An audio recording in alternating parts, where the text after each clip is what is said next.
This is the view from my front porch. You can't see them, but behind the front hedge, where you see the trees, are mountains, which is why we call this Mountain View. When I was growing up, and until my middle adulthood, there was a huge rosebush here. It was massive, so big you could barely get into it. There also were a couple of these yucca plants, but they were so buried in there. And the roses only bloomed once. They were planted by my great-grandmother, and they bloomed during the summer, early in the summer, about this time, and then they were once bloomers, but they were huge, and the bush took up this whole space. Well, the years went by, and as my parents were older and my mother was sick and my dad was taking care of her, and then he was also very busy with the growing winery that he created, which is down at the other end of the yard. It just got neglected and overgrown.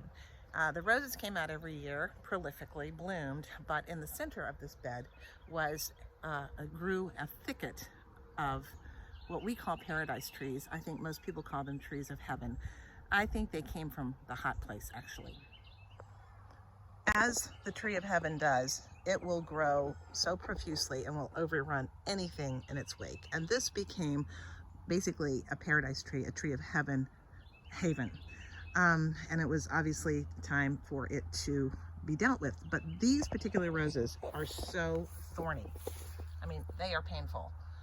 They are painful. Sadly, the only way that you can really get rid of the paradise tree the tree of heaven, is to cut it down and paint the stump or the base with 100% Roundup. Horrible thing to do. Well, my dad had basically somebody come in and they put Roundup, and they did get rid of the paradise tree, although it's coming back. And in the process, it killed this entire massive rose bush.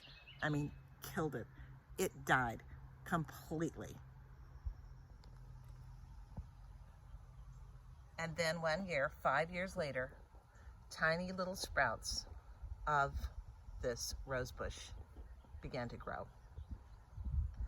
And it grew, and it grew, and it grew, and it grew back. The only problem was it came back as a climber type thing instead of as a shrub. And so it tends to go out everywhere. And I've got to figure out a way to deal with that more productively.